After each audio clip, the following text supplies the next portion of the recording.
name's George Merriam. I live in Rose Hill. I live in a house. Mr. Smith's been in my house.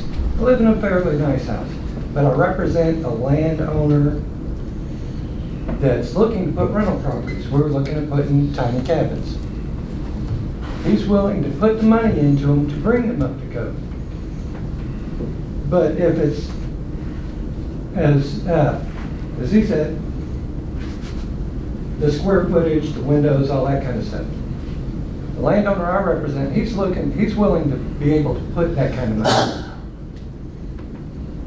to each and every one. He's got 4 places already set up, septic tank, water, they just need to be put in. He's willing to meet those. A lot of the people around here can't meet those. RVs, they're the same as a mobile home. And I'll tell you right now, I'm in the process of ripping out and replacing the underbed of a mobile home. There's that much insulation in there. Rat-infested insulation. That much. And it's only a 15-year-old mobile home that people are living in. That's zoned for this zone. It doesn't meet no 15, 25 R rating under there. And I know zone 4 for RVs is 25 to 30 in the floor. That's what I'm putting in. This is a 15-year-old trailer. Can't afford to tear down the whole trailer so it meets code. Can't afford these people to be moving out of trailers because they don't meet code. And that's exactly what you're looking at doing. The property owner I represent, he's got the money. He can put the money into this. A lot of these people can't. If you're going to pass this or even think about it, there need to be specifics. Tiny home, anything under 400 square feet by Virginia code, not Lee County code, Virginia code, under 400 square feet. A foot above that, it's a residence. A foot, utility buildings, what is it, 400 something square feet, you said? 256. Between 256 and 400 can be tiny home. That has to be considered too. I'm just asking the board to consider all these considerations, determine, make specifics to these standards. Trailers. Put some skirting around them. Make sure if they're going to live there permanent, it's tied down, like a mobile home. That doesn't cost a whole lot. But, some regulation to it. Some of it you just have to leave like it is because people around here can't afford to spend $50,000 to renovate their to replace their trailer. Or the trailer right down the hill from the one I'm working on went for $160,000 for 1 acre of land and a double wide for somebody from out of state. The people are really nice. They're retiring here. But if you haven't got any jobs, you haven't got any people to do this work, they can afford to do this, then it's just making it worse for everybody. Thank you.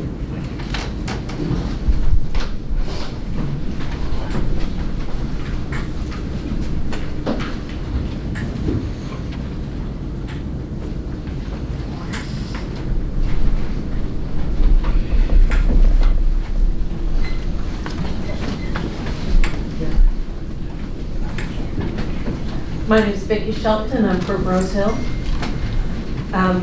My only take on this is that I have family and friends, and before I was disabled, I was going to do the same thing where I travel, because of my disability, travel like from cold country to warm country for a few months a year.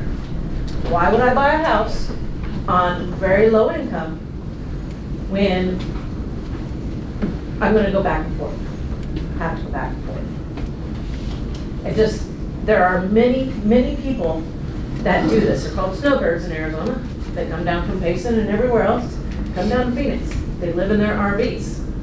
We have parks for RVs, $200 a month. That was feasible for my family members. So it just seems like these are things that really need to be taken into consideration, because I personally can't afford the trailer I'm in, but I can't afford to have another place built either. Just something to think about. Thank you.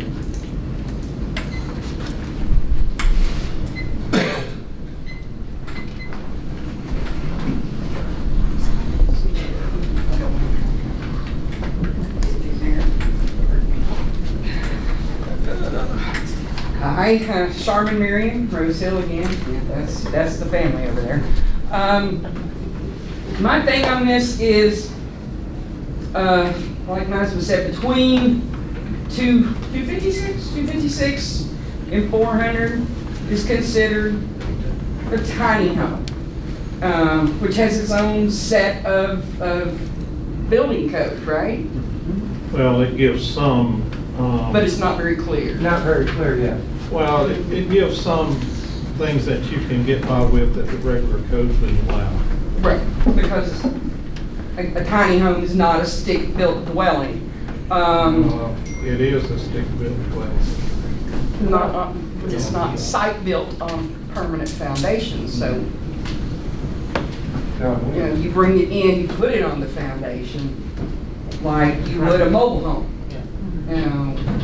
So I think those things should fall under mobile home rules, just like any single wide trailer.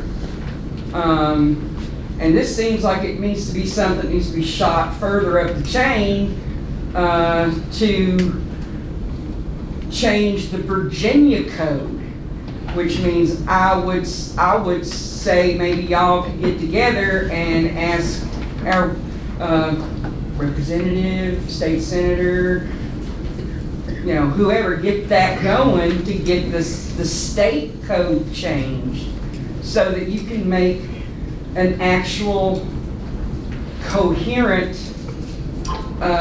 policy for people who want to live in campers, sheds, tiny homes. Because yes, a shed is different than a tiny home. You can have a tiny home that is built specifically to mobile home standards with double sill plates, the whole 9 yards. And they're on a larger, thank you. You bring them in, you put them on a permanent foundation just like you do a trailer. Tie them down, put them on a block foundation, whatever. That, I think, would be the solution. I think that instead, you need to send this back to the Planning Commission and tell them until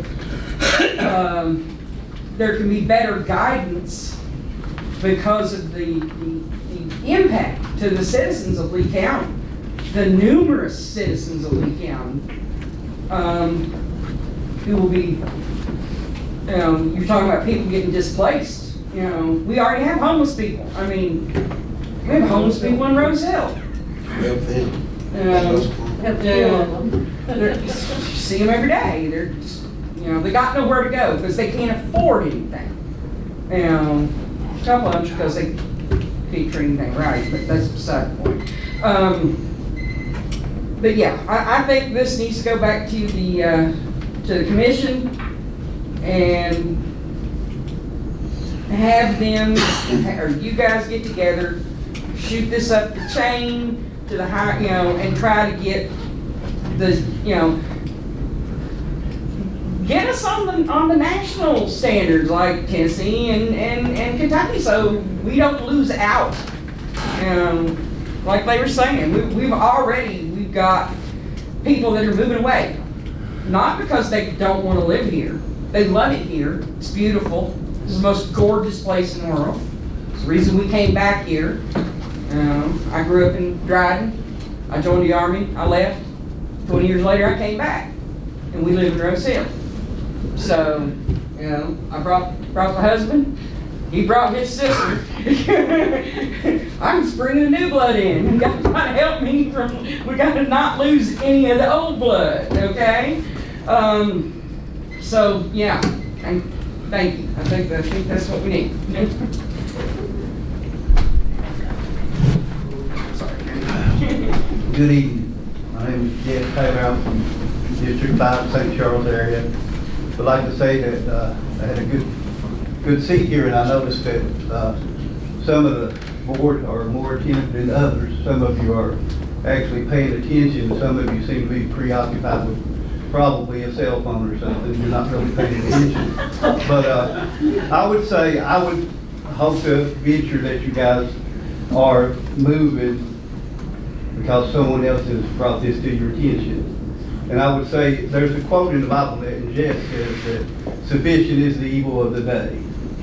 So I would ask is this something that the board has drew up themselves, the planning commission has just drew it up, or is it being pushed from Richmond? Is it a breaking of a law? Will a law be disregarded if somebody has what we call a Amish barn? Now, one thing I did not like, there was a reference to 3 or 4 RVs been together and ended up in a drug scene. First of all, probably 10 to 15 years ago, you started seeing on some of your TV that people were starting a tiny home revolution. You know, it caught my interest. I don't live in a tiny home. It's kind of like my thought that one day I would have a little tiny house. And my ideal is that one of the Amish buildings is perfect for me and my wife. And I would hate to think that little old Lee County, I think we've got 4 Republicans seated on our board. You know, less government Republicans would actually just draw up, and you say you're not drawing it up, somebody else is bringing it to your attention. Why in the world are you worried about a little old guy and his wife having a little building stuck up in the holler somewhere, minding his own business? What is it to you? If a statute or a law is not being broken, mind your own business. I mean, and I'm not being rude or smart, I pray for you. It's a tough job. You guys are sitting here, we don't know how to act. We don't know how, we're just a bunch of hicks and rebels and people coming out here and want to know what the heck's going on. But you guys are supposed to be business-like, you're supposed to be professionals in this. And at times I've not seen that. I've seen people shouting down, going to be removed and stuff like that. That concerns me in itself. And I know you have a hard job. I just don't understand, you know, what I've seen here today.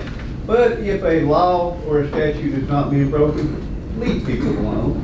If you can do that, just walk the other way. If it's under 256 square feet, leave it at that. It's none of your business. You can accept it as it's none of your business. And it'll be fine. If I get a building and I wire it wrong and it burns down, I've lost it. You haven't lost anything. Just leave stuff alone. I'll go to Lowe's, I'll get solar. I'll put solar in. You gonna be worried about me having solar? If I get water from a stream, I'll pull the hill from the house. Is that your business? That's not a public utility. I mean, just thoughts. And I don't down anybody. I just say, pay attention to what people are saying. We're not here raising hell. We're not mad at one another. Listen to people. Have due respect. Thank you. And I'll be leaving now, but people, be respectful to one another. Listen, these men and women are representing our family.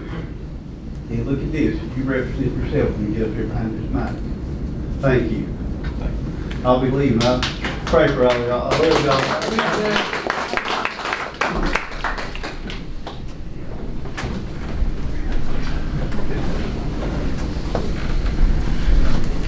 Andrew from Ewing. A few things with one thing that kind of came up was your enforcement of these things would be a logistical nightmare. How would you get the manpower to enforce all of this? The other thing is a lot of the building code is all based on new construction to buildings or to existing buildings. It doesn't include buildings that have been there for 100 years. I'd say probably more than half the buildings in the county don't meet that code. A few other things, well, the RVs, they are built to national code. They have electrical in them that meets code. Now, they're saying, well, that they could put them onto a bigger service. Well, the bigger service won't make them draw more. They have their own fuses, their own breakers in them. Unless people modify them, that's another story. RVs, in many ways, are better than sheds, of course. They can be secured to the ground for wind resistance. A lot of people add additional roofs to them, etc., to make them more weatherproof, etc. I just think that you could consider this and probably vote against this expansion of the regulations. Thank you.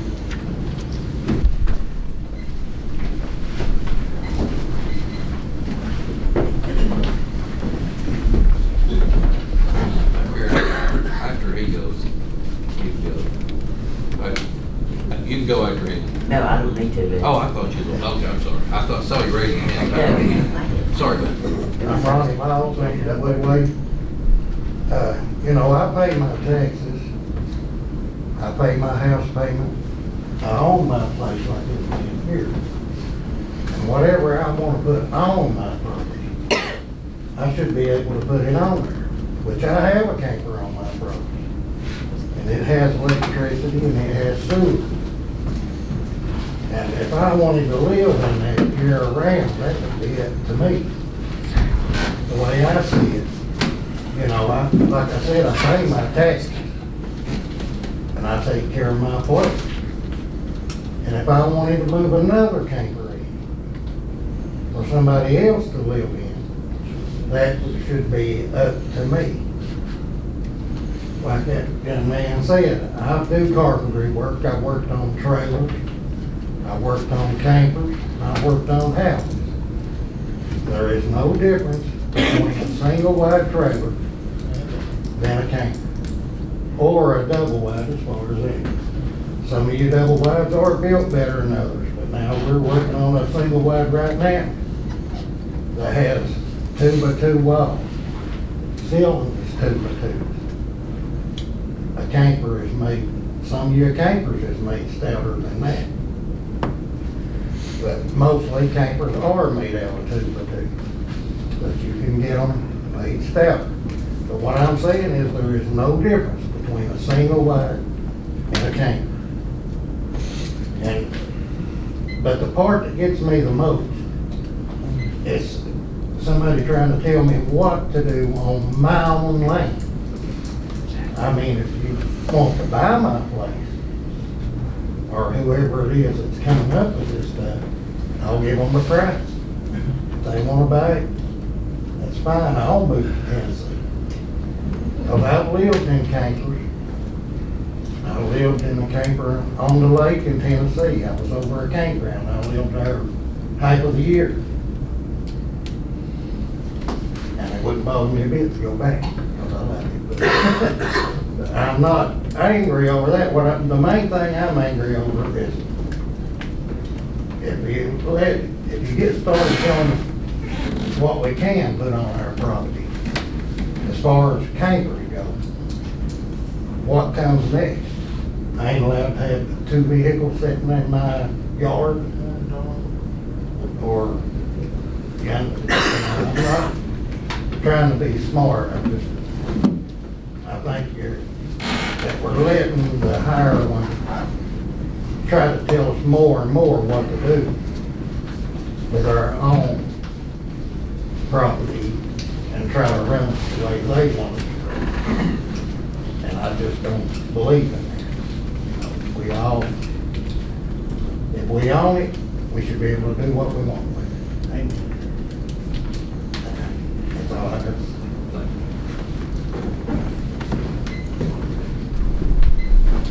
Whoever would, everybody's gonna get a turn. So.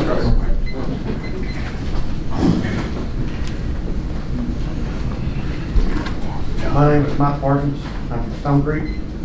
And I don't live in a camper, but I know people that do, and I understand this is a viable option for a lot of people having these tiny homes. A personal experience of mine was, I bought my house for $30,000. I had $10,000 in cash. I went to Powell Valley National Bank, and I handed it $10,000 in cash on the desk. And I said, I'd like to purchase this home in Stone Creek that was for sale for $30,000. They denied me the loan. And I had a full-time job at Advanced Auto Painting. Worked 40, 50 hours a week. $13 an hour. What other option do you have like that? Where was I supposed to live? Where was I supposed to go? I had to work my ass off, and have different things the way to get this $30,000. It's tough. And further, you talk about building inspection codes. If you're a modern camper, this is first not new construction, first off. But secondly, if you got a brand new camper and stuff that you're building in, you were putting in new wiring, you're putting in new plumbing, you're putting in new septics and stuff. This is all new stuff from Lowe's. Should meet OSHA code.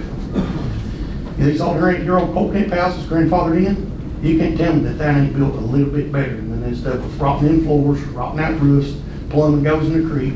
And I mean, it's all through Stone Creek, St. Charles, they're everywhere. And I think if we're getting into this, there should be some kind of amendment made to classify them maybe as a mobile home. Like, you know, with a single double wide trailer and fit in the same kind of statutes. Thank you.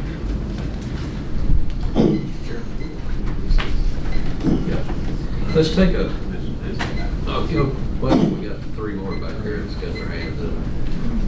Let's listen to three more. Okay, we're gonna listen to three more, and then we gotta take a 5-minute recess. Whoever wants to go with that.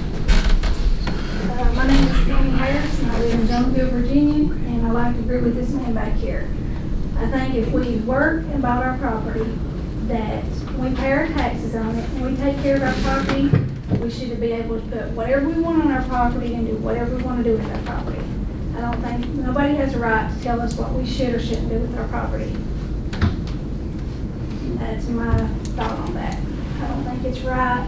You know, you pay your taxes every year, you keep up your taxes, you want to put a shed on it, a camper or whatever, you should be able to do it. Nobody should be able to tell you what you can or can't do with your property. That's my thoughts on that. The gentleman in the back, I think he's, would you come up next?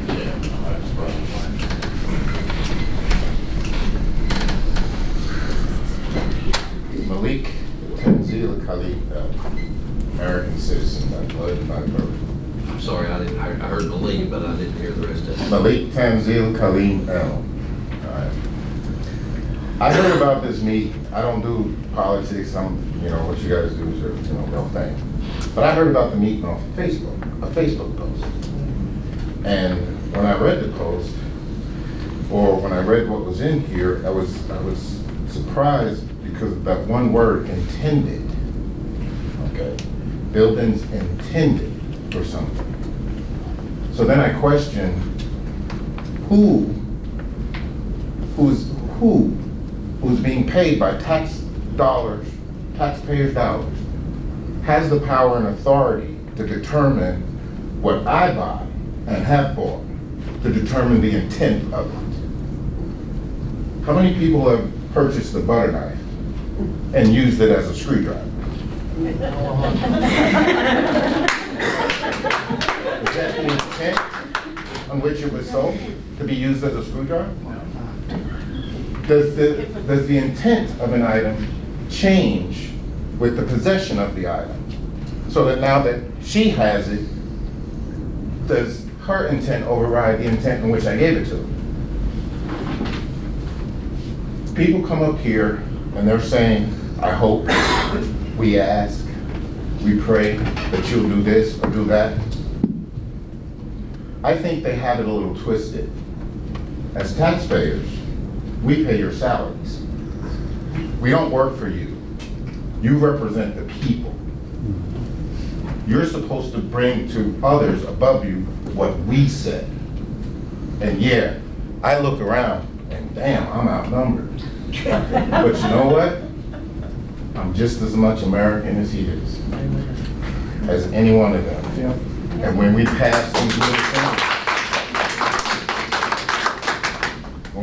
these little things, each one of them erodes away at our freedoms. That's right. Each little bit takes a little bit more. They like for us to think we own our property, but we don't. Right.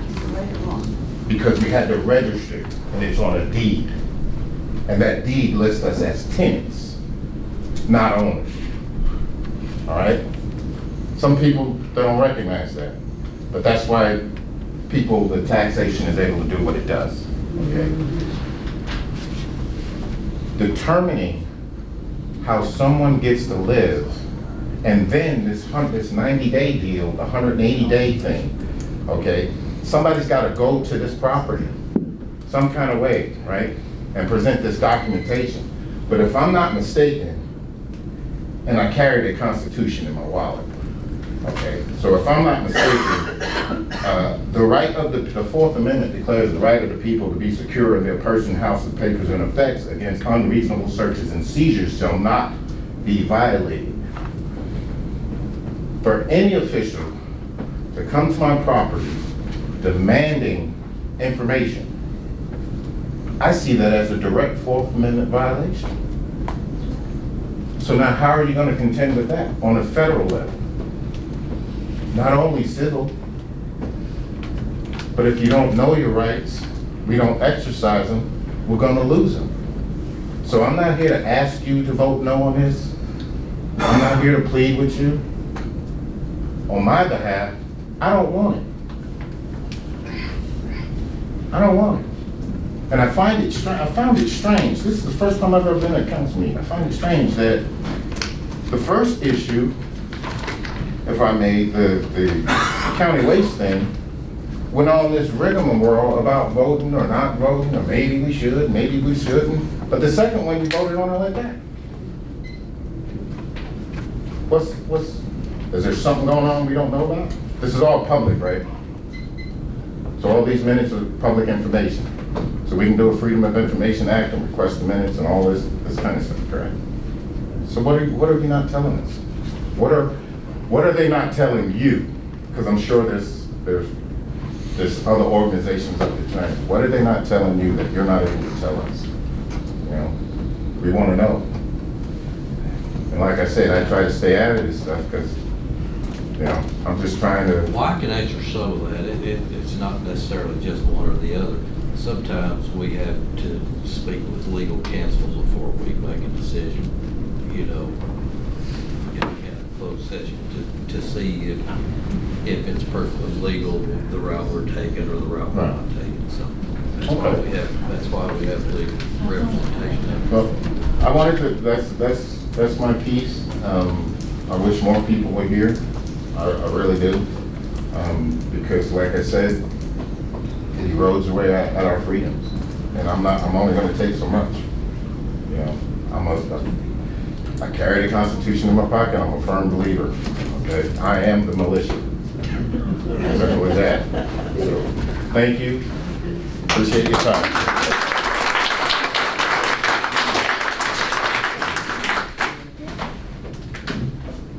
Okay, so my name is Margaret Eldridge, and I live in Rose Hill on Old Nursery Road. I also have another house in downtown Rose Hill in Old Fincastle that I bought for my sister, and she's living there. I put together a petition, and it's on change.org, and I'm not sure if the county administrator has received that yet, but his email is on that change.org petition. I've had 82 people sign it, and it's only been up there a couple of days. I know this is an issue that most people in Lee County are going to be against. I mean, I've been looking at some of the numbers from the 2020 census. We have 26% of the citizens in Lee County that live at or below the poverty level. And to top that off, out of the 21,983 citizens, there are only 2,311 jobs in Lee County. How are people supposed to earn a living and afford to buy a house that meets code? These people are happy living where they are in their camper, in their Amish building. It allows them to stay here and enjoy Lee County, where perhaps a lot of them have grown up. You know, and passing this kind of legislation without any kind of plan in place to provide more jobs, more income for these people so that they can afford housing, or to provide affordable housing units for them to move into when you're kicking them out of their homes, it makes no sense. You're putting a burden and a hardship on people who are already burdened. You're causing suffering and pain to this county. And like someone else said here, these people are gonna have no choice but to leave Lee County and go to Kentucky, go to Tennessee, somewhere where this type of housing is allowed. And I don't want to see that happen.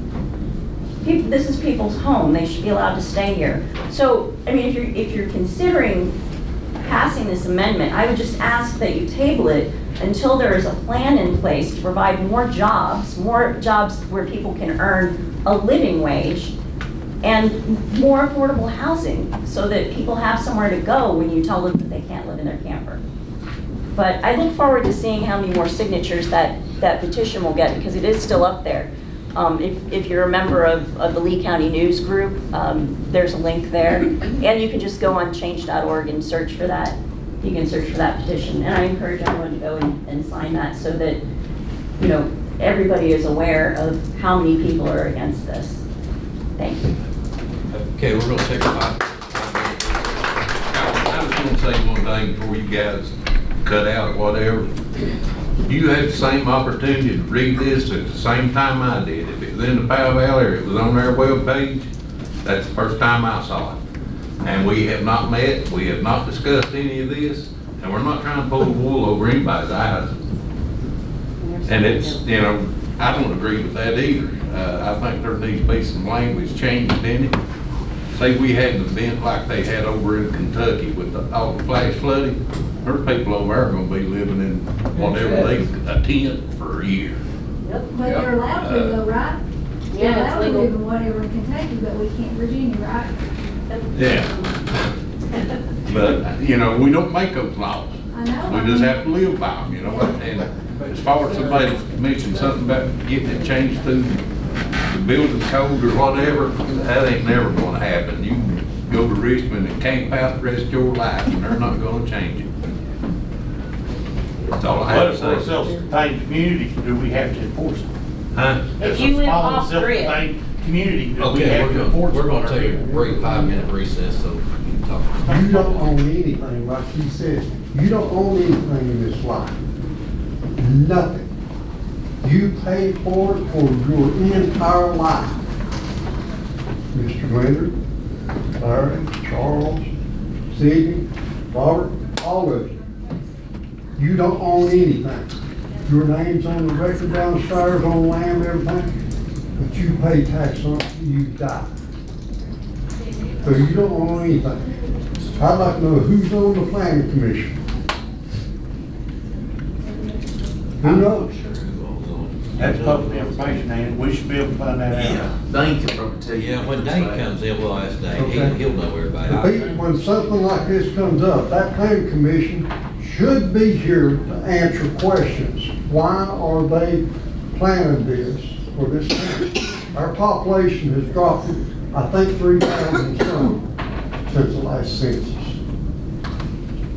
It's a shame that here in 1950, we had more population here than we got today. We've got a lot less jobs in this county than we had then. Another thing too, where he's from, Bill Inspector. He said it had to be on a solid foundation. Okay, if it's on a solid foundation, you're gonna wipe out every trailer court in this county because they're all up on block foundations. Same thing, pillars. They're not solid foundation. My camper was built to the regulations. I pulled it in with a vehicle. The trailers, like, I don't see him. The guy was sure a minute ago working on them. You look in the old trailers, and I'd say one of you just seen them. Installation's about like this. I tore down a mini of one of them today. To my knowledge, I've got 2.5 inches of insulation in my walls. Now, how much is in the roof, I don't know. But the solid foundation, no, it's on the field, same as all mobile homes are. Who's going to verify the 90 days per year?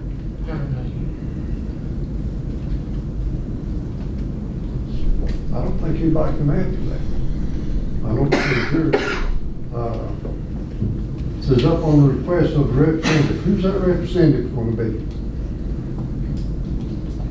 Now, I'll tell you what, I know some people, you go to their house, and you're not invited, start asking questions, you're gonna be in a world of trouble.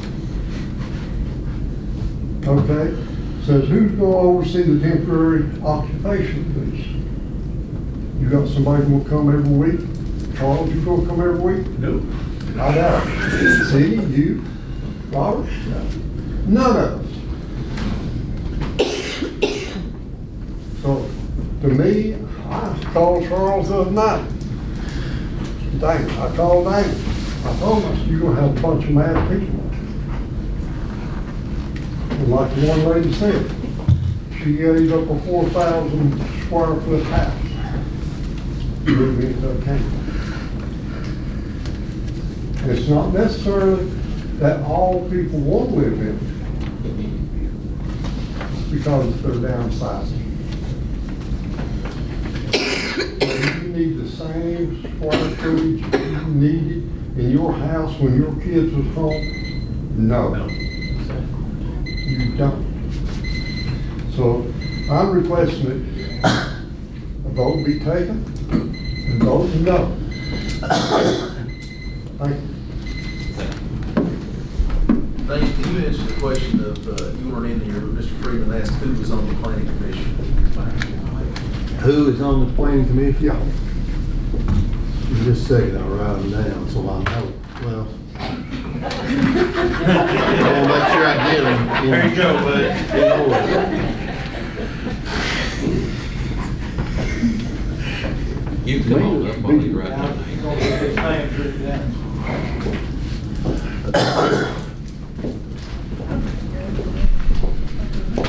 My name's Terry Thomas from Jonesville, Virginia. I appreciate y'all giving me the opportunity to speak. Y'all need to come up with an amendment on that back bench back there. It must be varnished or something. I think you never got off of it. Those two about flies there. They're stinky. They are. I think about everything, I guess, that I meant to say has probably already been said. So I won't take much time, but I mean, I do disagree with this about the RVs and campers. I've owned 4 travel trailers in my life, and I've never seen a sticker or tag in it or anything in the owner's manual that says not for human occupancy. And I've never seen a tag or sticker in any of them that says 90 days only or 180 days only. I think that's a crazy thing. And if it come down to it, I don't think that would stand up in a high court. And I hope y'all vote against that. I urge you to. And they are going to be, I'm afraid, a lot of people displaced. I mean, because I know some old, elderly disabled people that, they maybe can't do no better.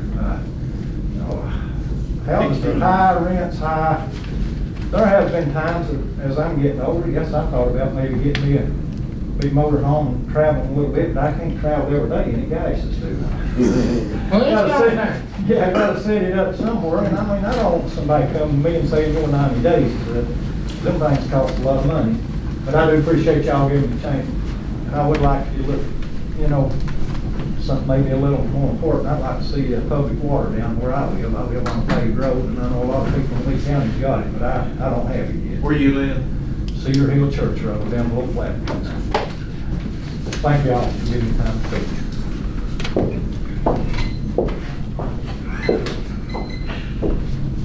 Anybody else on this behind? Can I say one thing? I ain't know, like the law about the living now, not what you're trying to pass, but what's the state now. Yeah, you're asking the wrong person, you're asking me. Who, can you lead me to the right person? Because I need to talk to those guys. If something changes, I think, through my life, most stuff's grandfathered in. So you're saying if I had everything hooked up before, if y'all do pass this, I'd be considered grandfathered in? There's nothing you I can do don't know that to be the fact, but, like I say, I would, it's a possibility, I guess, I don't know. I can't answer that. This is something that we need to discuss with the zoning and planning commission, because like I say, it's the stuff that we saw the same time you did. We've not discussed it, we don't know what's here. And I don't we appreciate getting handed stuff like this and expected, you know, to make a decision on it. I don't either, and I'll make this statement, I'm sorry to interrupt you, Larry, but I would suggest in the future, before they send anything forward, that they bring it before us to discuss it before we get hung out to dry. What I want to do, I want to come and explain this stuff to me. Yeah. And I agree, the planning commission should have been here tonight. Yeah, the ones proposing it should have been here. Yep. I agree with you. I read their minutes, and their minutes didn't really cover what happened. I mean, it didn't really explain all the logic. Well, we need to set a meeting up with them. I don't know where they come up with this stuff. I agree. Have we got a name on the planning commission members yet? We got names yet? Yeah, I've got them. And is that a public You care to meeting read that them they off to hold? me? Yes, their meetings are public, just like, yeah. Okay. Do you care to read them off to me, please? Greg Grassley, Donna Brooks, Mike Bridwell, Reba Nelson, Joyce Williams. Who's that last one? Joyce Williams. Is that Gary Williams' wife? Yeah. I don't know. Yeah, it's big, I know two of them.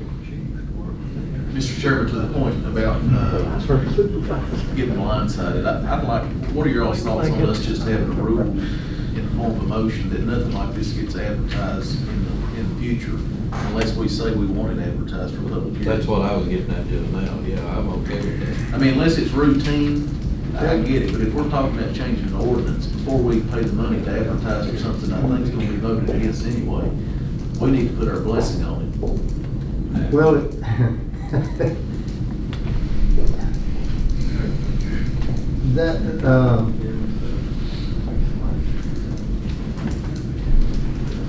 you have final authority and approval regardless.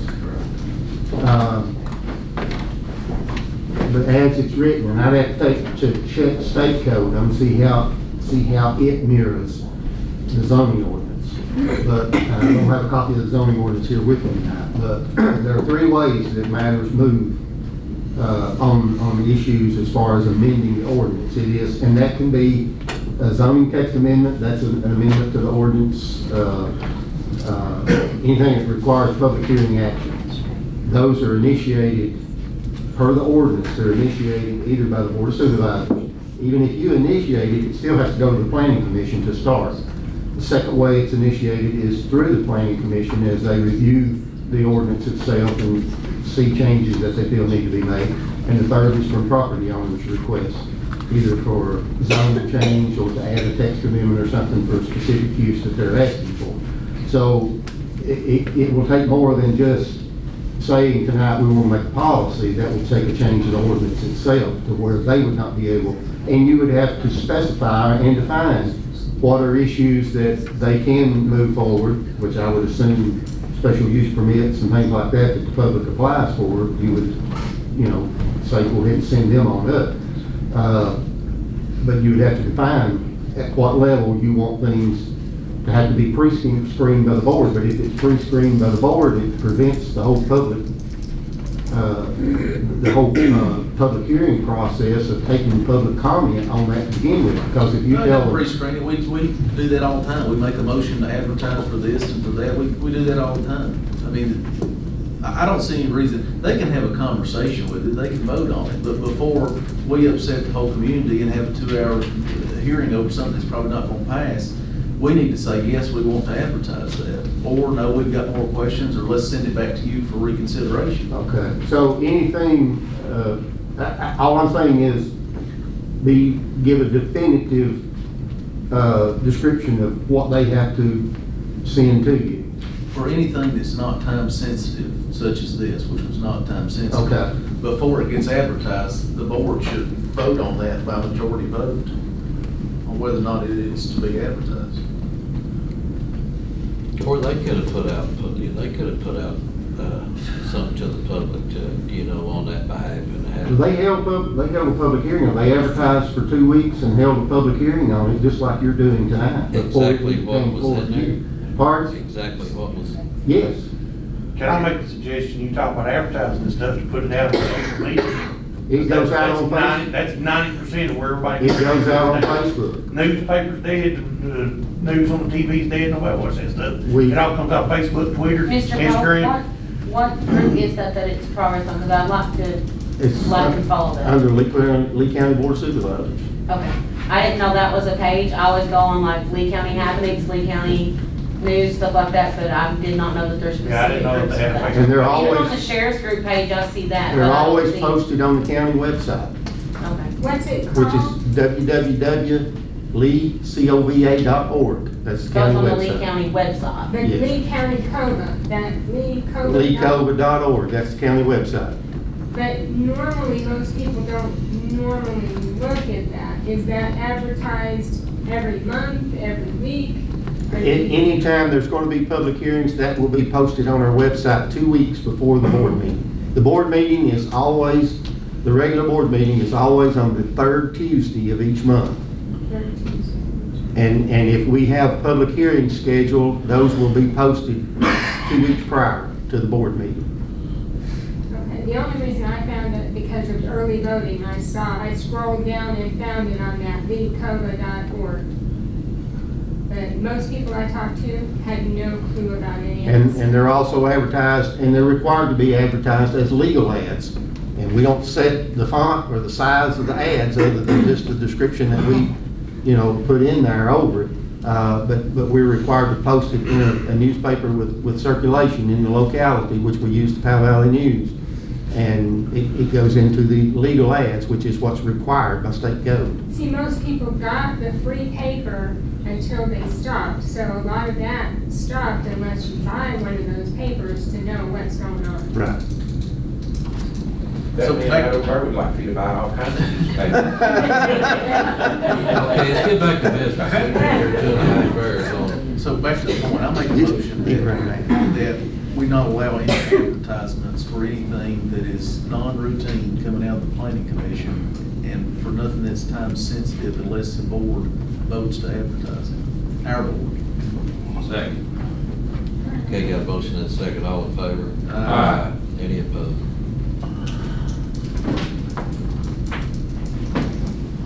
Does that mean then that the public is not informed?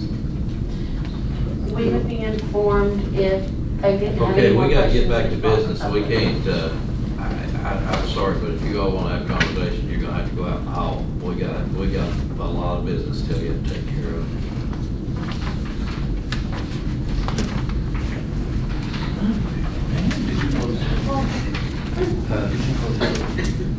Oh, not yet on that. Was there anybody else that had anything to come forward and want to speak on that behalf before we move to the next item? Okay, hearing none.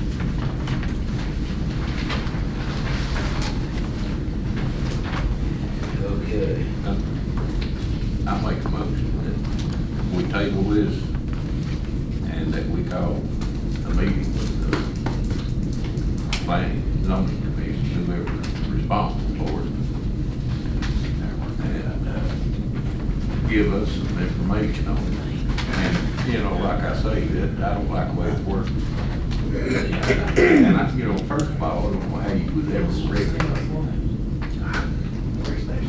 You could. No, it's true. I mean, you've got to hire 10 people, drive around the county, look, count the days. I mean, it's just ignorance. I would be more apt to just go ahead and shoot it down and let them come back with a different plan. That's great. Yeah. I'll make a motion that we vote it down. Yeah. Second. All in favor? Aye. Any opposed? Okay.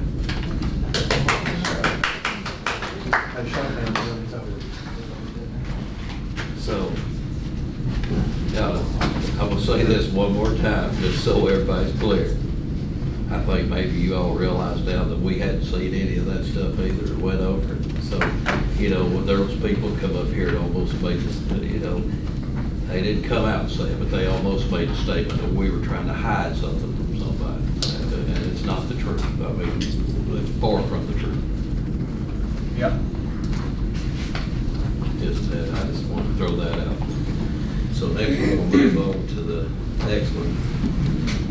We have one more to go. Can we amend this and take care of it? Rebecca needs to get out. No problem with amend this and go down to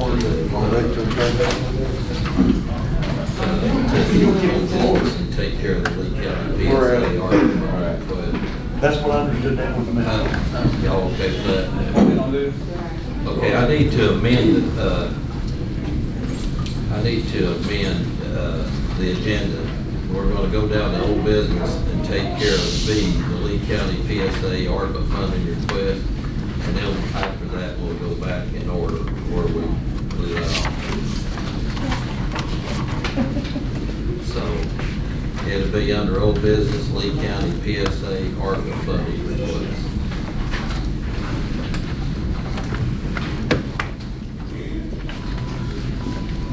Thank you all very much.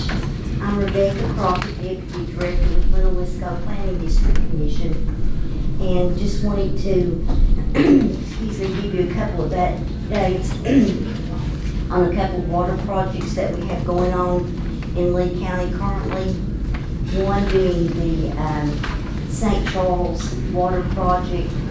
I think Dane presented to the board. We have a shortfall. That's a very much needed project due to the high loss of water in that area. So I'm hoping that you all, if you have any questions, feel free to ask. The second one is our Blackwater Water Project. We did go ahead and advertise for bids. We have a pre-bid meeting this morning. We had 4 contractors to come out who are interested in that water project, which sometimes we have 1 or 2 show up. So we were happy to have that many contractors interested in that project. So we opened bids on the Blackwater project October the 4th. And of course, at that point in time, we'll know exactly how much money we are needing for the Blackwater project. So just wanted to bring the board up to speed and see if y'all had any questions about either of those projects. I don't have any questions, Rebecca, but I do have some information that might be useful. Okay. I had a meeting with Senator Warner, and I questioned him about this infrastructure money coming down. He told me, if you've got any money, to sit on it for a little while until this money comes down from the federal government with the infrastructure, because you may need that money to, pay your portion of whatever money you get through the federal government. And I meant to call Tracy today, and I was running late and didn't get an opportunity to, but that's kind of what I'm waiting on. And of course, I was telling Dee Dee about it tonight. He didn't even know about it, but I told him, I said, it's kind of crazy for us to spend all of our money, and then here comes this other money down, and we don't have anything to put with it to get any. Right. So, we're just kind of, and hopefully we'll find out something here very shortly. Okay. But we haven't forgotten. Well, if you all have any questions, and we are looking, not just to the board, but I've talked with DHCD a couple of different times about, we have those caps that we can only ask for like $1 million or $500,000 for ARC. The issue is becoming like, for example, we've already bid the St. Charles and open bids. We're holding those bids.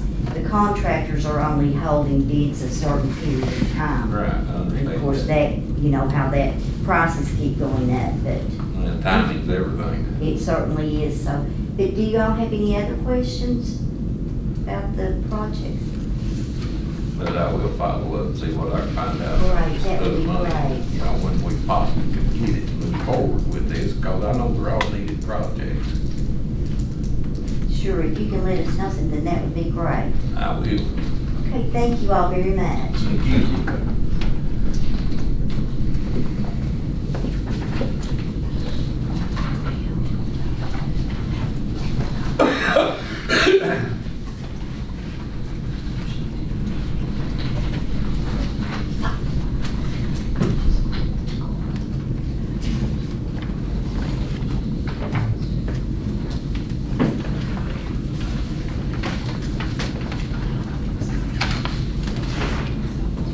Is there anybody here for that, for the Southwest, Regional Recreation? No, they called and canceled, so we'll postpone until next month. Yeah, I was gonna try to get some of these other things, that other zoning thing. Okay, let's go ahead and do that, Mountain Empire Community College presentation.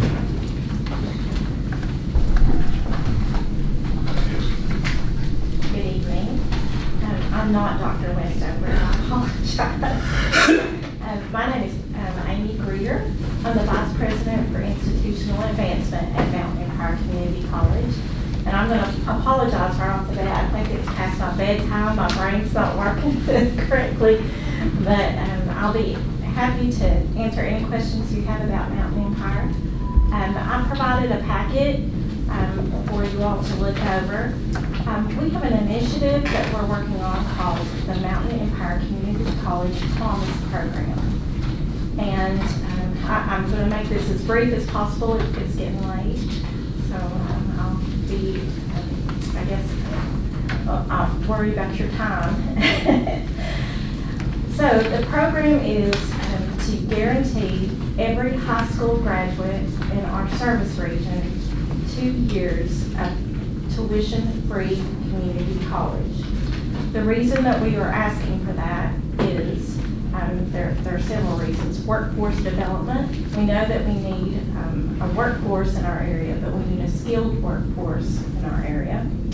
And our educational attainment rate in Southwest Virginia lags behind the state of Virginia at about a 20% difference. We're lower than the rest of the state.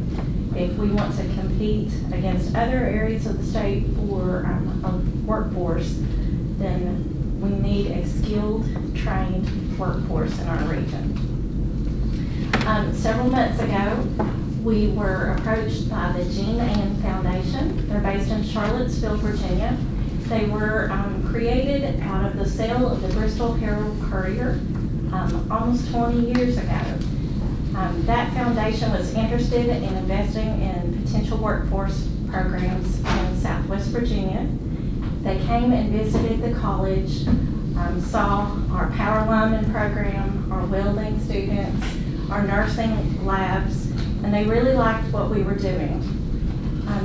Because we pitched a program to them to kick off a high school promise program in our area that would change or be transformational for our region and enable every high school graduate that wanted to go to a community college to go tuition free. They are providing a $750,000 gift to our area to be able to do that. We hope that gift is going to come over a 3-year period. We've already received the first $250,000 of that. To get this program started for the 2023 high school graduating class for Thomas Walker and Lee High School, we would need about $41,000 from Lee County to do that. We have approached each county municipality in the city of Norton. The only one that we haven't visited with so far is Scott County. And each county has expressed support for that. Dickinson County has the Columbus Phipps Foundation, and their endowment will allow for every high school student in Dickinson County to have college, at least the first 2 years, paid for, tuition free. There's 2 things that I want to emphasize. Number one, I do think that students have to have skin in the game. They can't have everything given to them for free. That didn't work for me when I was in college. I had to work a job. My parents helped me, but they didn't pay for my living expenses. Most of our students that attend Mountain Empire are working. Some of them are working in a decent job, but they want to come back and get a little bit more training so they can make more money and have a better job. They'll have to pay for books. They'll have to pay for transportation expenses. And I know that we have students driving from Ewing, Rose Hill, all the way up to Mount Empire for an evening class. So they do have skin in the game. College is not easy. The second thing I want to emphasize is that I don't want to take away anything from our high school vocational programs or our four-year universities in this area. Those two things are very purposeful. High school students should be trained. It's just that Mount Empire has a little bit more advanced training in welding. We're starting a precision machining program in conjunction with Komatsu. We're trying to develop a workforce, not just for today, but for our future. So we know we need nurses in our region. We're the primary training facility for healthcare workers in our area. So I wanted to just say that. We've already talked to UVAYs. The students that intend to go to a four-year school usually take dual enrollment classes in high school, complete those at Mount Empire, and then go on and get their four-year degree. This will only affect students that intend to go to community college to finish their vocational training, or that are now going directly into employment. And I think in your packet, I provided you, 2020 was the latest statistics that we had for Lee County. Right now, we have about 80 students in the county. This was the graduating class of 2020 that went to a two-year college. 56 went to a four-year college. 40 went directly to employment. And 19 indicated that they had no plans. So those 59 students that went directly to employment or had no plans, we want the ones that want to work to not only work, but to be skilled workers. That's the best thing that we can do for our region, in my opinion. And then the ones that have no plans, maybe they had never considered college before. Having guaranteed tuition-free college makes a higher education possible for many of our students. I used to live in Tennessee. I spent the last 14 years or so living in Kingsport. That was available for my daughter. She could go to the Northeast State at no cost because of the Tennessee Promise. If we want to compete against East Tennessee and stop our population here from moving, I think one of the things that we can do is to build at least a promise that if you live here and stay here, that your kids can attend college tuition free. So I'll be happy to answer any questions that you have. I didn't go over the whole presentation, but I wanted to be respectful of your time. Anybody got any questions? No, I think it's great, you know, what you're doing there. Any way we can help our youth, we need to. Yep. Amy, on your chart where you say total financial aid, is that financial aid, is that pure grant, or could that be loans too? We do not apply loans at Mount Empire Community College. Now, a student can go and apply for a private loan through like Eastman Credit Union, but Mount Empire does not administer federal student loans. We don't do that because we know there's such a high default level among students out of community college that we just have never allowed students to do that. Again, they can go and do that on their own, but that's not anything that we have ever encouraged. Most of our students, about 95%, receive some type of federal financial aid.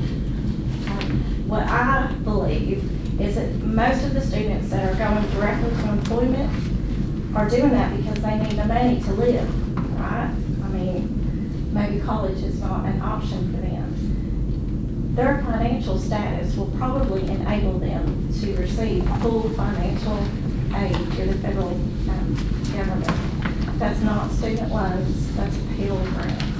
And that's available to students that are at a high poverty level. The remaining amount, our foundation through Mount Empire Community College I've provided about $780,000 in scholarships. I do want to mention, in just the last 5 years, I think they started in 2017, a group of community members in Lee County started a Lee County Endowed Scholarship specifically for Lee County high school graduates. In just the last 5 years, we've been able to raise almost $170,000 for that fund, and we're continuing to raise money. So when I come to you and ask you for funding for next year, that funding may actually go down. We're not going to stop raising money for scholarships, but your commitment may go down. And as we receive additional funding from the Jean Ann Foundation, we're not spending that money, we're investing that money. So it will remain in perpetuity. Do you have some kind of proposed contract about this? I don't have a contract yet.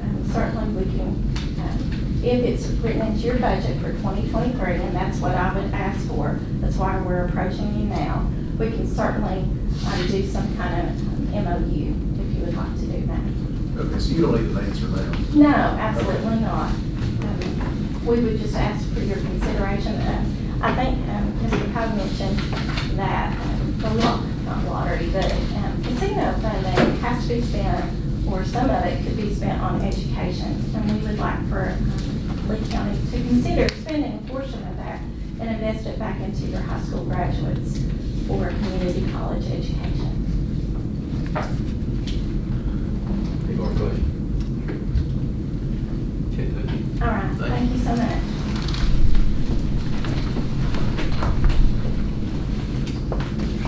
Okay, let's get back to where we were at now. Zoning text amendment, event venues. Lee County Board of Supervisors holds public hearing on September 20th, 2022 at 5:30 p.m. in the General District Courtroom at Lee County Courthouse located in Jonesville, Virginia, to solicit input on zoning text amendment regarding event venues. The Lee County Planning Commission has requested the following zoning text amendments to the Lee County zoning ordinance. Amend Article 11 definitions to include the following definition. Event venue, real property, typically in a rural setting with or without permanent structures for the purpose of housing private social events not open to the general public, including but not limited to weddings, wedding rehearsals, wedding parties with or without live entertainment where food and drink may be consumed on site. Allow event venues by special use permit in the A1 agriculture district. Allow event venues as permitted use in the B1 limited business district, B2 general district, business district, and the village commercial district. Anybody here on that topic?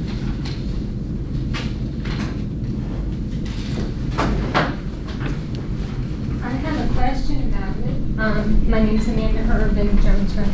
Are you trying to say that you're changing it or you're allowing for, say if somebody wanted to put some, we lived in Pennsylvania at one time and somebody started some weird organization where they had music all over the place and you couldn't stop it because it was allowed.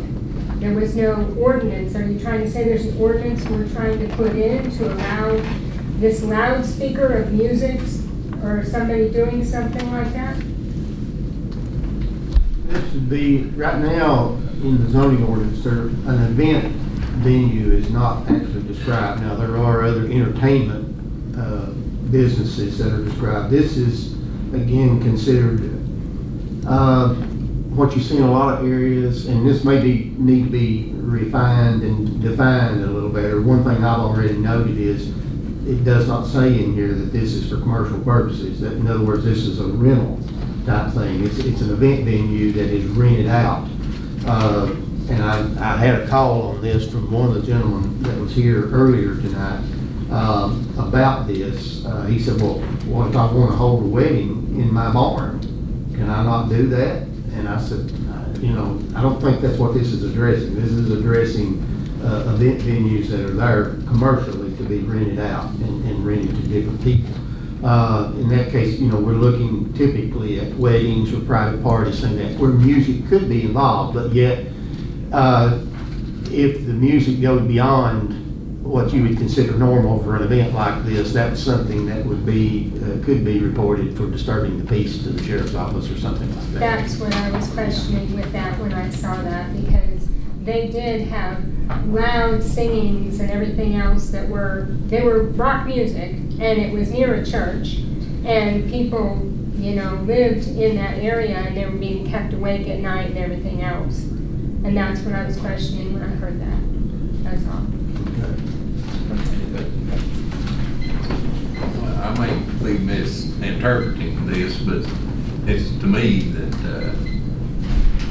if I wanted to have a wedding up there on my farm, I couldn't do it unless I had to go get a permit. That's why I think there needs to be language to clarify that this is using it in a commercial endeavor, as a business entity, not private, just a private wedding or something.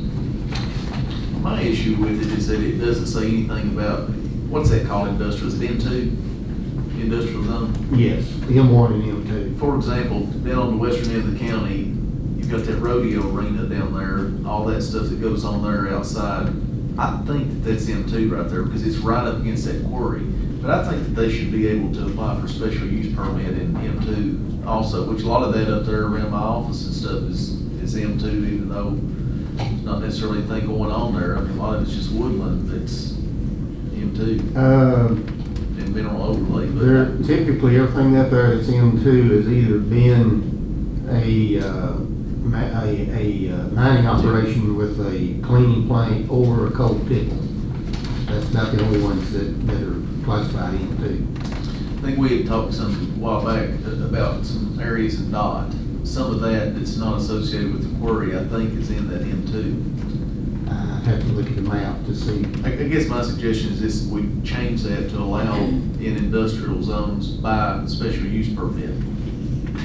I mean, obviously, if they want to have a wedding at the quarry, we're not going to allow that. But if it's just something that's just a little bit of overlap and it's in somebody's hayfield, it shouldn't be a problem. Yeah, okay. Well, if there's an overlap, we need to clean that up anyway. But I don't mean an overlap. I mean that the zone covered more than it needed to cover the tipple or the washer or the quarry. As long as in other words, as long as it wasn't in an active work area. Correct. Okay. To do that, this would have to go back to the planning commission and start back up through the ranks with them. Yeah. All right, we'll move on to our next item on the And if agenda. you do want that to occur, you need to make a motion. I make a motion, we send it back to the planning commission for more detailed definition. Got a motion. All in favor? Aye. Any opposed? Okay, next we got departmental reports. We got the constitutional officers, treasurer's report. Anybody got any questions or concerns with that?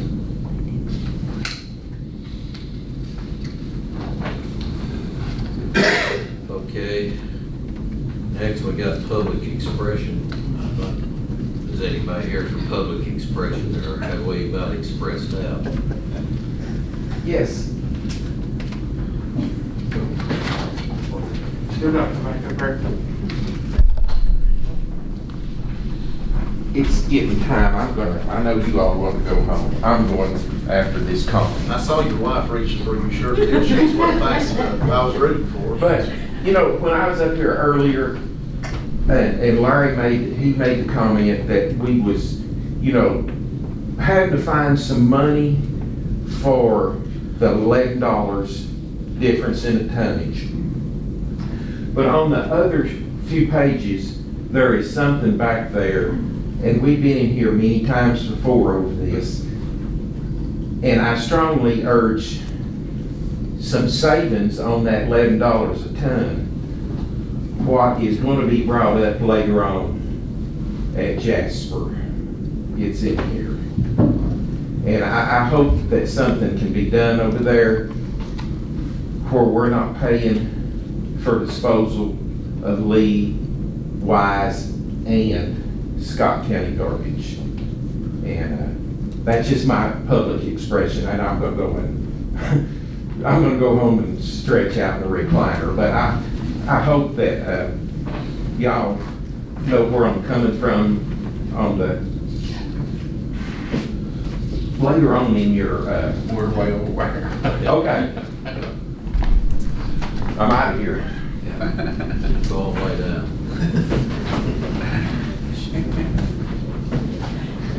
So, this is an impermanent. Are we paying for all those other counties' garbage then? Is that what you just said? What's occurring there, this location is located off of Highway 23 over there in just a small area. There's a 4-mile stretch of Highway 23 that's in Lee County. We have Scott County on one side, Wise County on the other side. And what's happening is, especially when the convenience centers in those counties are closed, days they're closed or hours they're closed, people bring it into Lee County and drop it there at the Jasper site. We also have problems with contractors in some of those counties bringing contract waste in there, which is not supposed to be there, period, even by Lee County contractors. So we get that illegally dumped waste at our site, and once it's at our site, we have no choice but to dispose of it. Now, is this a site where there's not somebody in attendance watching this We site? we have a worker, but our sites are open 13 hours a day, and the workers work 25 hours a week, do the math. Okay, is that kind of like where it was on Hurricane Bridge that you got rid of it? We're looking at another location that can possibly be better secured. Yeah, if it's not secured, I mean, you got rid of the one on Hurricane Bridge Road. Well, this one has a fence around it and has a gate, but again, it's open 13 hours a day. The one at Hurricane Bridge was open 24/7. Okay, so can't we close that gate with? The gate is closed at 8 o'clock at night and stays closed until 7 o'clock the next morning. But again, the worker only works 25 hours a week. So Okay. you spread that over basically 6 days. They work only about an hour on Sunday to open and close. So that leaves it pretty much wide open the rest of the time. Then can't we have it closed when there's no worker there? Well, that's another issue that's been potentially proposed. Okay, okay. And then are you going to be voting on this other, about the landfill tonight? Don't know. I couldn't tell you that. Well, I'd stay until I find out if I have to stay all night until you leave. So I'm just wondering. Yeah, I can't answer that for you. We'll know here shortly. Okay, all right, thank you.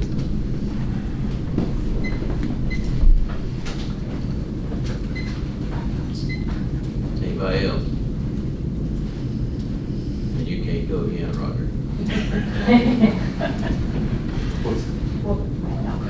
Okay, hearing no more, we'll close public expression. We go on to approval of minutes, August 9th, 2022 recess meeting, August 19th regular meeting.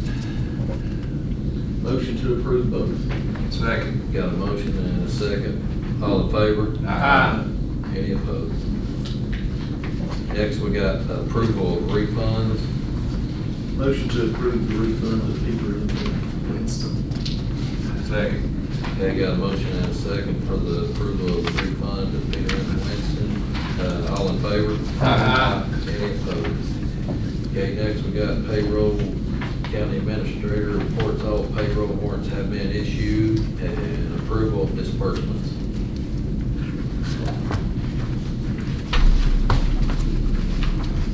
Make that motion. Pay the bills. Okay, got a motion, got a second? Second. All in favor? Aye. Any opposed? Okay, next we got under finance, quarterly appropriations. There's this quarterly appropriation for the school board, social services, and Head Start. Motion to approve supplemental appropriation. This is the quarterly. Quarterly appropriation, sorry. Okay, got a motion to approve the quarterly appropriations, got a second? Second. All in favor? Aye. Any opposed? And next we got supplemental appropriation. There are 4 there. One is a grant in the Commissioner of Revenue's office. One is donations, a supplemental appropriation from revenue from the golf tournament for the drug court. Then there's a reappropriation for the drug court for carryover funds from the prior year, and a reappropriation in the sheriff's office for carryover funds to donations made to them that have not been expended. Motion to approve. Second. Got a motion and a second, all in favor? Aye. Any opposed? Okay, we got one more item under old business, it's the EDA budget drawdown. Sure, this was tabled in closed session last month. We had a pretty extended closed session. We didn't quite cover everything. This got missed when we came out. I don't know if there was an actual decision made, but it was not mentioned and no action taken, so. I want to point out about this, if you really read the request and you look at the documents behind it, this is the idea that we're spending $36,500 to study whether or not it's a good idea to auction off produce. Have an organization that does that. And $13,000 of that money, they're saying they want us to pay them, and then they will get money back from the Tobacco Commission, but then they want to keep the money, so we don't actually get the money back. So basically, we're helping pay for this ridiculous idea that should have been taken out behind the barn and shot. And it's just a shame, in my mind, that we don't have money for school resource officers, but we've got $36,500 to pay some out-of-towners to study about whether or not it's a good idea to auction off bushel beans. I can't imagine voting for this. No, I can't either. That is covered largely through grant funds. It's still somebody's money. $36,500 to study about it. It didn't take me 36 minutes to figure out it was a bad idea. I called some people that grew produce, and they said they wouldn't take theirs there.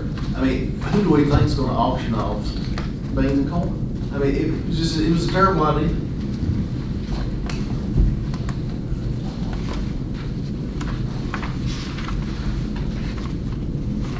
I'd be okay with giving them the money for their $4,300 for their Bay Corp insurance, but I can't vote for $13,000 for the rest of their bill for that stuff.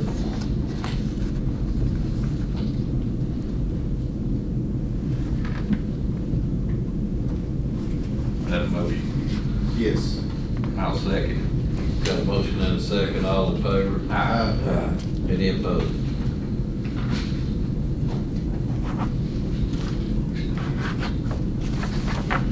Okay, next, we got new business, board appointments.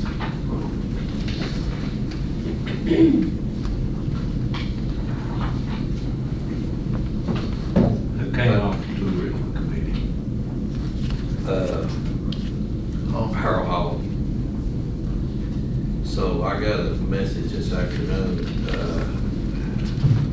to place Karen Maggard on there. Is everybody okay with that? That's fine. Okay, I'll make that motion. Second. Motion and a second, all in favor? Aye. Any opposed?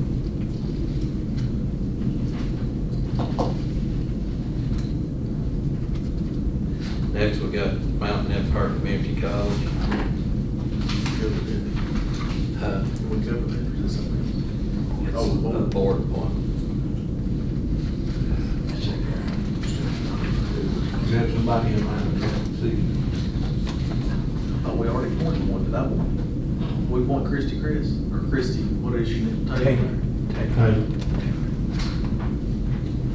This one you just became aware of last month because you had reappointed Gary Perdue and he resigned at about the same time. Motion table.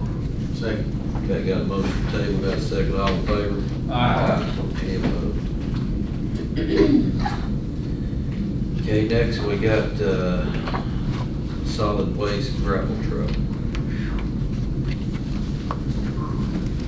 You didn't get that other proposal today, did you? He called, but he said that he couldn't get the other dealers to give him a price because of the third quarter commitment. It wouldn't work. Okay, all right. We had previously advertised bids for a new grapple truck or boom truck, whatever you want to call it, back in April of this year. We only received one bid at that time. It did not meet the specifications of our bid and was rejected. We determined that at this point, because of the unstable market in the truck and equipment supply industry, we determined that it would probably be advantageous for us to use Sourcewell as a possible purchasing avenue in lieu of bidding this again. This is a cooperative purchasing tool that meets Virginia procurement standards. Using this approved mechanism, we have a bid for a 2024 Kenworth truck with a TACMAC brush loader that meets all of our specifications at a cost of $227,360.43. Delivery would be expected in July of next year. Is that in the budget? It'll be in next year's budget. We did the bidding early on this and the Packer truck both, just to get in line. Right. Yeah, I know that is. I'll make a motion to approve the request. Second. All in favor? Aye. Any opposed?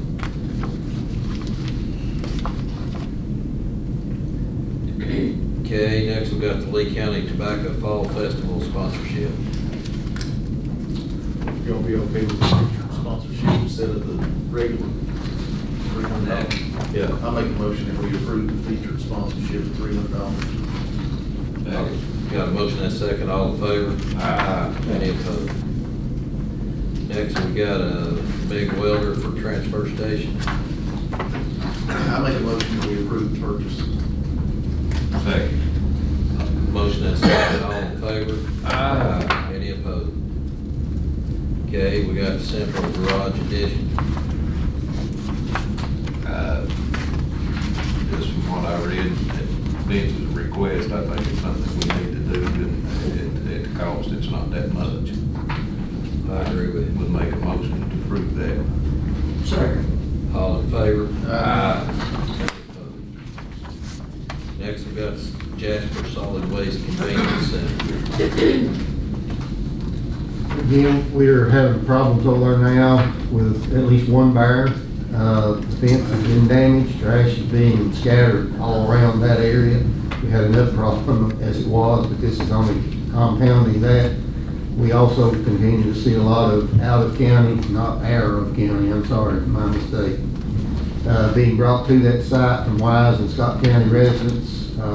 We do have the purchase option agreement signed now for another piece of property. I would, with your all's permission, go ahead and arrange to have a survey done and start filing an application for a special use permit on that site so we can get it to public hearing and try to get that approved. In the meantime, Gary and I discussed this, because of the time it's going to take to get through all these steps, I feel like it would be wise to go ahead and put some electricity on the existing fence. We can move the camp. Yeah, we can take it with us when we move out of there, it'd be no problem, so it can be reused. I've also requested litter control to try and patrol the site more for some of the out-of-county waste to try to combat some of that. And again, another option would be to consider to limit the hours of operation at that site. And I'll make a motion, we close it on Sunday. Because, I guess, one of the big days that Scott County, they don't even, I think they close early when it gets full. I don't think Wise County's even open, so we're the only show in town that's dragging it over on us. Yeah. Yeah. I do have Scott County scheduled here, if anybody wanted to see it. But last couple of holidays, we've been hit extremely hard over there. Of course, if it's a holiday, they close at 5 p.m., Scott County does, the day before the holiday. So, and I have a brother-in-law that lives in Pattonville, and he has talked to the convention center up there and tell them, you know, and they just absolutely told him, said, if it's closed, take it on up to Lee County, they're open. But anyway, I'd suggest doing something there on holidays because, like I said, Scott County's closed. I talked to Greg across at Wise County today. Wise County is also closed, or they're only open from 1 to 5 on Sundays. So, and they close at 6 o'clock every day. So, we're getting hit in the evenings pretty hard. What's your suggestion? The hours over there, close it on Sundays and Definitely holidays? close it on Sundays and on holidays over there. Okay. Because if we leave it on holidays, we're the only site around that's open, and we're still gonna get that out of county garbage on holidays if we don't. Yeah. At least consider that over there. I present that. Well, you know, if they don't bring it up for that day, they're gonna bring it up the next day. Well, I mean, it's it a may be no-win that situation. that may be right, but at least the day after the holiday or Monday morning, we won't be spending 3 and 4 hours over there trying to clean it up from the overrun. So, but, I appreciate the idea behind the savings. I don't want to treat, even though it's not my district, I don't want to treat them different than anybody else. You know, I mean, they're kind of off by themselves anyway. I know it's a cost and I like to save money, but I just don't want to do it that way. But I appreciate the intention. I don't know what else to do. I don't think there is anything to do besides what we're trying to do, putting a new sign that's farther off the road so they don't see it. Which if they're from, you know, a mile off the line, they're gonna find out. They're gonna find it regardless. I think we gotta change hours. I think you can say the same thing though about down at Gibson Station. I was fixing to bring it up, and Same thing happens there. It's the same thing, but. Tennessee and Kentucky covers stuff down there in western. And I'd like to say this, when I first started, Gibson Station, the gates were open 40 hours a week. That's when we had full-time Yeah. convenience center workers, and it was actually, our lease at that time required that we could not have it open unless we had an attendant there. So since we only had 40-hour employees, there were days that it was closed, and that was published. Well, I can tell you this, and from my experience, I've lived over at Keoki for almost 40 years now, and you can tell a big difference with those sites being open. There's not trash bags all across the bank, all the way from Appalachia to Keoki, or from Keoki down to St. Charles. So, you know, maybe we do get a little bit more trash, but I'd rather see it over there and us clean it up as I would seeing it over the bank. Because it's a whole heck of a lot harder. I mean, I understand that. I mean, that's a no-win situation. You just can't win like that. But as long as we're open and the other counties are closed, that invites them, will bring it to us. I mean, that's kind of how the people see it over there. One of the neighbors right beside the site, he's constant. I know he calls Dane constantly. But anyway. But I mean, that's just in my area. I know all areas are different, but it's just too easy to throw it over the bank when you're back in there away from everybody. They call me constantly. So where you have a motion? Yeah, well, and I'll explain this, it's like with the dumpster that we're down here on the river. We don't have a problem down there now, do we? No, we had a couple boxes within the first month and a half, and that's been it. I go over towards Covenant Camp about every 2 weeks, and I mean, the roads are pretty clean over there. I mean, they're as clean as they are on the 4 line or anywhere else. Yeah.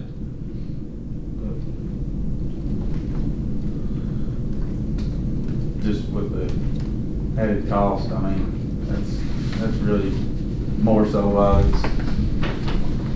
just hate hauling somebody else's trash as much as it's costing us to haul.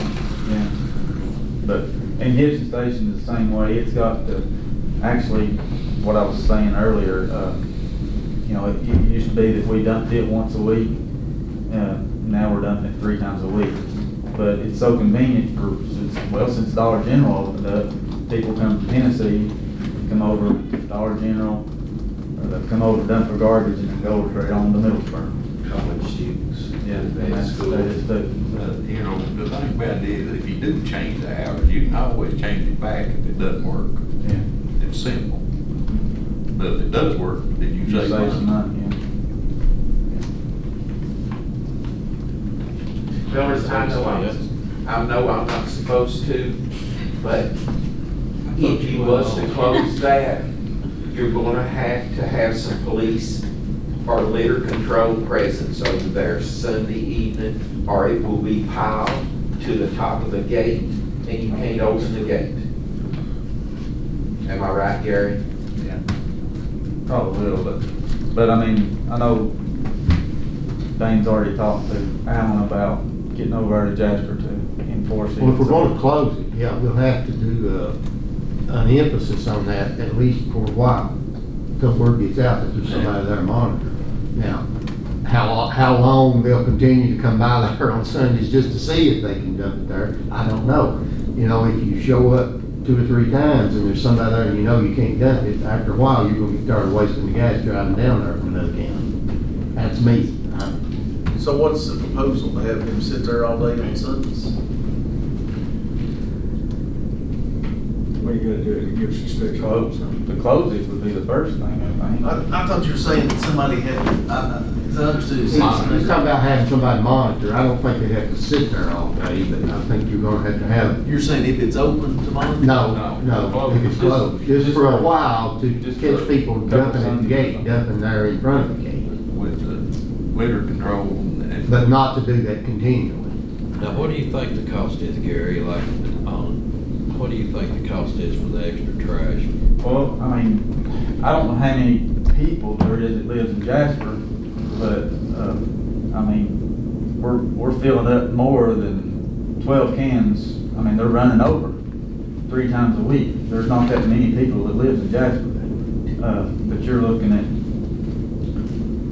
mean, truckload, 10 ton at a time, you know, a truckload, so. So, and it's just a thought, you think it would be, to where we could still make it convenient for people that needs to put their trash there on Sunday, to hire another employee just to work down there? Is it that much of a cost? I don't. Just to monitor that site? Because I mean, I that's agree more, with you, you're right there on the Scott County line, Yeah. and I mean, the I Wise wouldn't, County line both, I mean, it's. I wouldn't think so much about it, but I heard my brother-in-law, and he told me that the site worker at Duffield said, go on up there and dump it. I mean, when you got people telling them to go up there and dump it, you know, I mean, I asked, when Grady was there at Scott County, I asked him about it, and he kinda laughed about it. He said, why? He said, we can close on Sunday, go take it. I mean, that's their mindset in a lot of counties. I mean, I talked to a lot of the county, you know, agents and stuff, superintendents of the county, run landfills and stuff, and their idea and their mind frame is move their convenience centers away from the county lines, so it's not convenient for out-of-county garbage. That's how most of the counties, and a lot of the revamped solid waste, Tazewell County, they moved theirs back away from the county lines. A lot of them has, if they're next to county lines, they'll be like, okay, this one over here, it's open on Mondays, say 11 o'clock till, or 7 o'clock to 11 o'clock on Mondays. Monday evening, it's not even open. But if you want to get rid of the garbage on that day, then you take it a little bit further distance inside the county to get rid of it that evening. Well, then the next day, they're open that evening. So it's convenient for different hour shifts, but it's not open every day. So if you have to get rid of garbage, you make other accommodations to get rid of it. But that's just the way some counties look at different things to I guess, to make it convenient for county citizens, but inconvenient for out of county, if that makes sense. But anyway, I think the Sundays, at least matching the hours in the surrounding counties over there, I think would be a good start. Because once they figure out they can't bring it on Sundays, because that's the day that we get loaded up, every site does. Every site starts, I mean, they get a lot of garbage on Sundays. If we could limit and match the surrounding counties, I think it would be a good start. And they're all closed on Sunday? They all closed on Sundays and holidays. Scott County, and then Wise County is to open 1 to 5 on Sundays, but they're manned, and they request the address checks too. Request what? they'll request to see your address, where you're at. And if you, because I lived in Big Stone, and I took my garbage to East Stone Gap.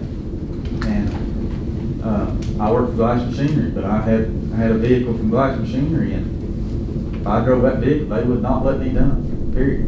I think we should do the same thing, Jasper. What's that? Check them together. If they're not true. What, how you gonna do that when it's open 91 hours and the worker works? While 25? he's there, he checks them. When he's not there, he doesn't. He doesn't need to keep the same hours every day. But how you gonna, if you pay him to come in and open the gates at 7 o'clock, then he leaves, what are you gonna do about making him come back 3 times a day or 4 times a day or whatever? How many hours he's working, he's just standing at the gate when he's there instead of sitting in the shed. I mean, I understand what you're saying, but. It's not a cure-all, it just makes it better. I mean, some people are gonna pull up and say, well, I'm not supposed to do that, didn't know anything, I wasn't supposed to. I know, they play do it again. Some that. people will say, when's that guy leaving, so I go back, you know. There you go. I mean, I've been over in a truck and somebody pulls in with a whole truckload. And as soon as they see pickup or something, they'll turn around and go, and you can leave, and 3 hours later, that pile that came in is there. Because they'll come back. If they can get rid of it. We've got a motion on the floor. I needed to ask him, his initial motion was to close on Sundays. I think during the discussion, he may have indicated that he was amending it to include holidays, but I want to know if he had that, if he did make that comment, because there was a couple of others talking at the same time, so I don't know whether he said that or not. It's a pretty tough call to close all day on Sunday. It's your district, Charles.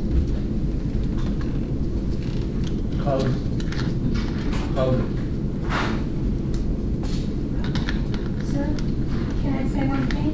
Maybe when you close it on Sundays and holidays, put a trail can out there where you can get license plates and you can get some of this stuff and find out who these people are that are dumping things. And find them. Larry, on your motion, your initial motion was closed on Sunday. Did you amend it or did you leave it at? Sundays and holidays. Okay, I thought you amended it, but there's a couple of others talking at the same time, and I wasn't sure if I heard you right. Well, I asked Gary what he preferred. I go with his recommendation. What's his recommendation? Sundays and holidays. Closed. Closed. I said. Like I say, if it don't work, we can always go back. I'm okay with doing it because that's what Charlie wants in his district, but I'd like the same deference when it comes to my district. And do we close Blackwater because Tennessee's closed and people come across? I don't want mine closed on Sundays, but if that's what Charlie wants to do, it's his district, it's fine. It's a different situation. I agree. Yeah, I agree. Well, mine's kind of not though, over at Keoke's not, it's just that I'm back in the woods there, they go through the trash. But Wise County's open from 1 to 5 on Sunday. You ain't got the trash. That's true. Johnny B told me, he said he is getting a lot on Sundays from Wise County. And they've been a bad situation up there at that place. Well, that's what I say, I'd rather for them to come over there and put their trash there as I would for them to throw it over the bank. I made myself clear on that. I do not want trash over the banks because we can't get it up. But Johnny has told them no, and it's been a confrontation. Well, that's up to the court system and stuff to, do whatever they gotta do with them, but I don't want trash thrown out on side things nowhere. I don't either. Especially we have over years, where you're talking about it is a different story. When we have talked to other convenience centers, and that was always my concern, didn't want to see it thrown over the bank. And what I can see is it's not been a bad issue. Well, it has been over there. Once people find out that they can't take it there, they're not gonna drive all the way down there and throw it over the bank. They'll make other arrangements. Down there, you're right, yeah. Look, we gotta do something, we can't keep hauling other people's trash. It's causing these guys to have to go over there 3 or 4 times a week, and then we gotta pay to have it hauled from here to Blunt. I mean, if we don't do something, and like I say, it's easy to go back, we can monitor it for a month.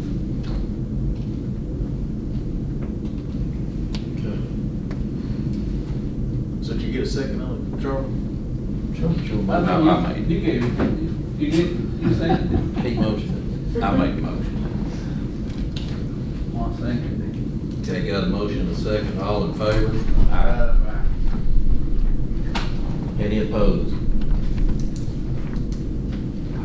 I'll go ahead and oppose it, yeah. What about yours, Rob? For Clover, that's his district, if he wants to close it.